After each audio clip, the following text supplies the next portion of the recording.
Hi friends and family எல்லோரும் எப்படி இருக்கீங்க? நல்லா இருக்கீங்களா? வருஷ பிறப்பு வந்தாவே இந்த 1ஆம் தேதி அன்றைக்கி ஒரு சில பேர் முடிவு எடுப்பாங்க. அன்னிலேருந்து நான் எப்படி இருக்கணும், இந்த விஷயத்தை செய்யணும் அப்படின்னு சொல்லிட்டு அது வந்து நிறைய பேர் கடைப்பிடிக்கவுமே செய்கிறாங்க. நான் வந்து கொஞ்சம் வருஷத்துக்கு முன்னாடி ஒரு முடிவு எடுத்தேன். என்னென்னா வருஷ பிறப்பு வந்தால் எங்கள் மாமாவுக்கு விஷ் பண்ணிவிட்டு நானும் அவர் பேசிக்குவோம்.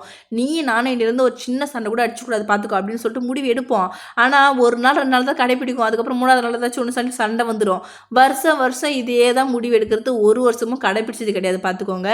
அதுக்கப்புறம் தான் எனக்கு புரிய வர ஆரம்பிச்சிச்சு. குடும்பம்னா சின்ன சின்ன சண்டை சச்சரவு இருக்க தான் செய்யும். அங்கே வந்து ஒரு சண்டையும் அடிக்கூடாது, அன்பு மட்டும் தான் போயிடணும் அப்படின்னா அது நடக்காத காரியம் பார்த்துக்கோங்க. அதனால் அதை விட்டாச்சு. இப்போ இந்த 2025 நான் ஒரு முடிவு எடுத்திருக்கேன். ஃபஸ்ட்டு வந்து இந்த உலகத்தில் 100% பர்ஃபெக்ட்னு யாருமே கிடையாது. எல்லாத்துட்டும் நிறைய குறைகள் இருக்க தான் செய்யுது. என்கிட்டயும் ஒரு சில நிறைய குறைகள் இருக்க தான் செய்யுது. அது எல்லாத்தையும் மறந்துட்டு இதுக்கப்புறம் வர விஷயத்தில் சந்தோஷமாக இருக்கணும். எதை பற்றி நினைக்காம அப்புறம் வந்து அவங்க பேசலை, நம்மக்கிட்ட இவங்க பேசலை, எந்த சொந்த பந்தம் நம்மளை ஒதுக்கி வச்சுட்டாங்கன்னு நினைக்காத நம்ம ஒன்று நம்ம குடும்பம் உண்டு வேலையை பார்த்துன்னு போயினே இருக்க வேண்டியது. Okay friends.